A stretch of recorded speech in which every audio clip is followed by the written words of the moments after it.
Okay, class, kamusta New Year niyo? Aba, ba't wala pumasok? Oh, tama naman, January 5. Ma'am, present. Oh, Scarlett, pati ko lang pumasok, ha? Nasaan mga kaklase mo? Ayun, ma'am, lahat sila nasa birthday ni Kay. Ha? Nag-usap-usap silang lahat sa GC na hindi sila papasok ngayong January 5 kasi nga, birthday ni Kay. Sino ba yung Kay na yan, ha? Ewan ko din, ma'am. Invited nga daw ako pero hindi ako pumunta kasi hindi ko naman siya kilala. Humanda silang lahat sa akin bukas. Ikaw, perfect ka na sa akin sa quiz at assignment. Yes! Buti na lang, hindi ako pumunta sa birthday nung Kay na yun. Hello, class? Ay, good morning, ma'am. Walang good sa morning! Sinong nagsabi sa inyo na huwag kayo lahat pumasok kahapon? May nakita kami sa TikTok, ma'am. Wala daw pasok kasi birthday ni Kay. Ah, TikTok? Mas naniniwala kayo doon kesa sa akin? Nag-announce ba ako? Lahat kayo, ia-absent ko at ibabagsak ko sa quiz. Si Scarlett lang ang may grade dahil siya lang ang nandito kahapon. Ayan, buti nga sa inyo. Ano, nag-enjoy ba kayo sa birthday ni Kay? Birthday ni Kay! Birthday ni Kay! Eh di happy birthday! Sino ba kasi yung Kay na yan, ha? Ako, si Kay. Hala, nandyan na siya. May problema ba kayo sa pagpunta nila sa birthday ko? Dahil hindi kayo pumunta sa birthday ko, mamalasin kayo ngayong 2026. Ha? Sa akin dapat yung 2026 eh! Hindi! Hindi! Hindi! Nay, pasok na po ako ng school ah. Anak, anong nangyari sa'yo? Ba't parang pauwi na itsura mo? Eh, tinapos ko yung research namin. Visit yung mga kagrupo ko, walang inambag. Apaka-seryoso mo naman kasi. Wala ba sa New Year's resolution mo yung mag-enjoy? Mag-e-enjoy lang ako pag ako yung top 1 sa klase namin. Sana, sa pagiging fresh, top 1 ka din. Che, alis na nga ako. A few moments later. Tabi tayo ah. Horay! Guys, tingnan niyo TikTok, may crystal lang fresh. Wow, pati pa si Crystal ang fresh. Parang hindi siya na-stress nung bakasyon. Ano nangyari sa'yo, babe? Epekto ba yun na walang jowa? Anong nangyari sa akin? Di ba ginawa ko yung research natin? Yung visit na to? Ha? Di naman kayo nag-aambag, di ba? O, babe, ba't naman nagdadabog ka dyan? Eh, baka gusto mo isumbong kita kay man. Ikaw kaya? Isumbong kita sa nanay mo. Di ba bagsak ka sa lahat ng subject, ha? Kumalma ka. Totoo ba to? Lumalapit sa akin si Crush. Magkakajowa na ako. Hi po. Hello. Salamat pala sa pagpapakopya sa akin, ha. Ang taas ng score ko. Wala yun. Basta ikaw. Matalino ka sana, kaso ganyan na tsura mo. Ilosopo! Sumbatero! Number 2! Mukhang kasino! Sino nag-aaway? Eto, gamitin mo to. Sikreto to ni Crystal kaya nag-glow up siya. Garnier Anti-Acne Serum. Be, totoo ba yan? No bumps, pimples, and acne marks? Mag-glow up na ako! Oo, be. Ito, try mo na. Ito na ang simula ng aking pagbangon. From breaking out to breaking free.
Ma'am, parang wala po ata sa lesson natin yung number 5. Ay, wala ba? O sige, bonus na lang yan. Thank you, ma'am. Ma'am, wala po ata sa lesson natin yung number 5. Oh, anong gagawin ko? Puro ka kasi daldalan, kaya di mo alam. Ano? Favoritism si ma'am. May sinasabi ka? Ay, wala po. A few moments later. So, ganun lang siya kadali. Ma'am, pwede po pa-excuse. Sumasakit po yung puson ko eh. Sige, punta na lang sa clinic. May gamot doon. Sige po, ma'am. Nagets niyo ba, class? Ma'am, excuse po. Sumasakit po yung puson ko. Ang arte mo naman. Onting sakit lang. Excuse agad. Kapag di maganda, wag na mag-inarte. Kala mo naman ang ganda ni ma'am. Hello po, ma'am. Sorry po, absent ako kahapon. Nagkalagnat po kasi ako eh. Ganun ba? Sige, excuse na lang kita. Sige po, ma'am. Thank you po. Ma'am, excuse po. Nilagnat po kasi ako kahapon kaya di po ako nakapasok. Naku, tigilan mo ako ha! Walang isang araw na lagnat. Ang sabihin mo, tamad ka pumasok. Eh, ikaw nga, palagi ka nga di pumapasok eh. Anong sabi mo? Totoo naman, ma'am. May favoritism ka. Susumbong kita sa principal. Maniniwala ba ang principal sa'yo? Eh, wala ka namang ebidensya. Anak, mag-exam tayo mamaya ha. Dapat mas mataas grades mo kay Scarlett. Oo naman, Nay. Mas magaling naman ako sa kanya. Anak ni ma'am si Samantha. O, eto yung mga sagot mamaya sa exam. I-perfect mo yan. Sige na, Nay. Baka may makakita pa sa atin. Humanda kayong dalawa sa principal. Tapos na yung maliligayang araw niyo. Ang bago nating top 1 ay si Samantha. Ang galing mo, Samantha. Naku, basic lang yan. Paano nangyari yun? Pasado kayong lahat, pero may isang bagsak. Si Scarlett, halatang favorite mo si Samantha. Pares lang kami ng average. Paano ako bumagsak? Di ba sinasagot mo ako? Eh, di bagsak ka ngayon? Umanda ka sa akin. A few moments later. Class, mag-behave kayo. Nandito yung principal natin. Magandang umaga, class. Kamusta yung bago nating teacher? Gusto ko pong i-report yung teacher na yan dahil may favoritism po yan. Favoritism? Sinungaling ka, Scarlett? Mabait sa amin si ma'am. Opo, ma'am. Mabait po ako sa kanila. Pantay-pantay lang po yung tingin ko sa kanila. Huwag mo na pagtakpan nanay mo, Samantha. Hala, OMG, magnanay sila. Ma'am principal, pagpasensyahan niyo na siya. Baka di niya alam yung sinasabi niya. Meron ako ebidensya dito na nagpapatunay na binigyan ng sagot ni ma'am si Samantha. At tinawag ng nanay si ma'am. Bawal to sa school natin Kayong dalawa, mag-usap tayo sa principal's office. Ma'am, magpapaliwanag po ako. Ang bago nating top 1 ay si Scarlett. Yes, Scarlett, deserve mo yan. Marami pong salamat, ma'am principal. Alam mo, buti na lang hindi mo na teacher yung nanay mo. Anong sabi mo? Hindi mo ba alam na magkapatid kayo ni Samantha? Iisa lang kayo ng nanay. Mukhang bad trip si ma'am. Kayong apat, tumayo kayo. Hala, ano naman kayang ginawa nila? OMG! Natatandaan niyo ba tong group chat niyo? Paano nalaman ni ma'am yung GC namin? Patay kami nito. Ang gagaling niyo! Mag-uumpisa tayo kay Scarlett. Ako po, ma'am. Palagi na nagpapareport si ma'am. Ano, tamad na siya magturo? Sayang tuition natin, be. Isa ka pa, Christian. Ma'am, kita niyo ba, bago reban si ma'am, balita ko kumukuha siya sa class funds natin Ginawa niya tayong business. Samantha. Yes po. Ayoko talaga dyan kay ma'am. Mas gusto ko pa yung dati nating teacher. Buti pa yun, hindi nang babagsak. Tapos magaling pa magturo. Kyle, akala ko matino ka. Guys, huwag niyo naman ginaganyan si ma'am. Mabait naman siya Sa principal nga lang. Akala niyo di ko alam mga pinagsasabi niyo sa akin? Lahat po ng sinabi namin sa GC. Totoo po yan, ma'am. Diba sabi nga nila, ma'am, truth hurts? Truth hurts pala, Sige, papakita ko to sa principal sa office. Sige, ma'am. Sabihin mo sa principal. At sasabihin din namin yung mga baho mo. Ha? Anong ibig mo sabihin? Di ba may GC din kayo, ma'am? Sinisiraan niyo pa nga yung mga estudyante. Paano mo nalaman yon? Isang pindot ko lang dito at masasend na to sa principal. Huwag mong gagawin yan. Huwag mong pipindutin. Humanda ka sa akin, ma'am. Wag! Wag! Nay, alis lang ako, Sige, anak. Iniwan niya phone niya. Ano kayang pinag-uusapan nila dito? Mga walang iya kayo. Humanda kayo sa akin. A few moments later. Bakit niyo po kami pinatawag, Nay? Kung hindi ko makikita yung phone ni Kyle, hindi ko malalaman pinagsasabi niyo sa akin. Lagot tayo, ate. Kung san-san mo kasi nilalagay phone mo, Carl. Nakalimutan ko Mag-umpisa tayo sa'yo, Kyle. Anay, puro na lang itlog at hotdog niluluto ni nanay. Mas masarap pa magluto yung kapitbahay natin. Sige, next time, ipagluluto kita na sinigang na hotdog. O ikaw, Brianna.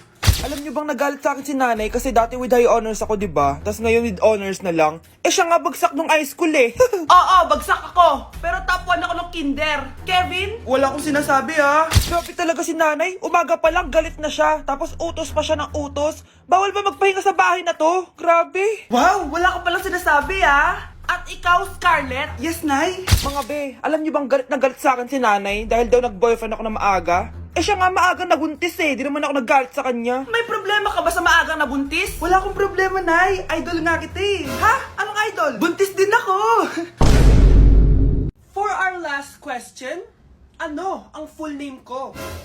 Wala naman yun sa lesson Siyempre, dapat alam niyo yung pangalan ko. Dami namang alam nito. Di ko maalala full name niya. Perfect na sana ako Kapag di niyo nasagutan yan, minus 10 kayo sa akin. Aba, ma'am, paano namin malalaman yung full name mo? Di ka naman nagpakilala sa amin. Ano ka, sikat? Artista? Ang lakas mo mag-minus kapag di nasagutan yung full name mo? Sige nga, ano full name ko? Kapag di mo nasagutan, ma-minus ko yung sweldo mo. Tsaka magagamit ba namin yan kapag nagtrabaho na kami? Di naman, diba? Pakinamin sa full name mo.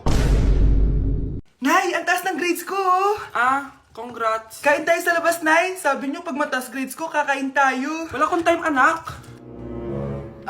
Nay, nagugutom po ako. Anak, may ginagawa ko. Nay, di po ba kayo magluluto? Ano ba yung anak? Ang tanda mo na, di mo pa rin kaya magluto para sa sarili mo?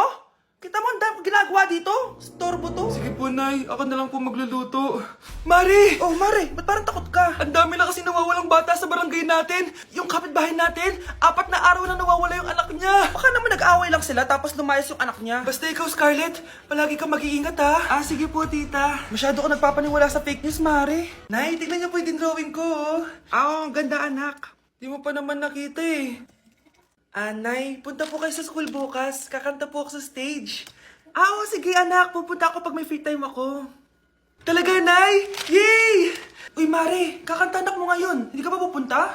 Hindi na siguro, Mare. Marami pa akong gagawin. Hinihintay ka nun. Pagbigyan mo na. Minsan lang. Naku, Mare. Sagabal lang yun sa trabaho ko. Sige na. Marami pa akong gagawin, no? Nasaan ka na ba, Nay? Malapit na akong tawagin. Hindi ka mahal ng nanay mo. Mahal ako ng nanay ko! Tao po. Bakit po, sir? Kayo ba yung nanay ni Scarlett? Opo. Ma'am, nawawala po yung anak nyo. Ano? Si Scarlett? Aware naman siguro kayo na maraming nawawalang bata dito sa barangay natin, ma'am. Scarlett? Yung iba, ma'am, hindi na namin nahanap. Napakawalang kwenta mong nanay. Disturb mo yan. Okay, class. Accepted sa exam ang may pinakamagandang spoken poetry. Ma'am, I volunteer. Wow, okay, Scarlett. Esophagus, esophagus. Habang tayo'y kumakain sa pagkainan, hindi mawawala ang esophagus. Mananatili yan panghabang buhay. Dadaloy yan sa iyong sinapupunan. And I thank you. Magaling! Sinong gustong lumaban kay Scarlett? Ma'am, lalaban po ako. Okay, class. May lalaban pala kay Scarlett. Si Samantha. Pantog, pantog, pantog. Kapag tayo'y umiihi, syempre, kailangan hindi mo mapigilan ang iyong ihi, syempre, para iwas bato, para iwas sakit, syempre, may point siya. Kaya kung ayaw mo yun, umihi ka na umihi, para yung pantog mo, hindi magkaaberya lang ganon. And I thank you. Okay, class, parehas silang magaling. Kaso, isa lang ang mananalo. Sana ako yung manalo para perfect na ako sa exam. Sigurado namang ako yung mananalo dyan. Galing ko kaya. Ang nanalo ay si... Ako po, ma'am. Lalaban ako. Sige, Michael. Putok, putok. Nangangamoy putok na dito. Matuto rin kayong maligo. Good morning, class. Na-like ng kifi ko. Na-like ng deck ko. Aba, grabe na tong mga to. Ganyan na ba yung mga natututunan nyo ngayon? Sabi ko na nga ba walang magandang dulot yung TikTok na yan. Uso kasi to, ma'am. May bago na nga eh. Ay naku, Samantha, tigilan mo ako. Ano namang bago yan? Eto po, ma'am, tuturuan ko kayo. Anong pinang-like mo, Samantha? Yung esophagus ko po, ma'am. Esophagus? Grabe yung talent nyo, ha? Ikaw naman, ma'am. Try mo din. Sige. Ma'am, mali po kayo. Ma'am, sumobra po kayo. Hindi na po esophagus yan. Bitukan na po yan. Nilapitan ko hanggang sa may diwata na pagdinat ko. Nalasing kagabi, ang galing katabi. Anak, kain ka na oh. Darating yung mga kaibigan ko Wag na wag mo ako ipapahiya. Sige anak. Andyan na sila. Oo, tapos nakita kami ng ex ko, di ba? Kayo pala yung mga kaibigan ni Scarlett. Gutom ba kayo? May pagkain dito, Ang pangit pala ng mama ni Scarlett, no? Isa lang yung mata. Uy, grabe ka naman. Naya na ba? Di ba sabi ko sa'yo, huwag mo ko ipapahiya? Kainis. Umalis ka nga dito. Ako kita makita.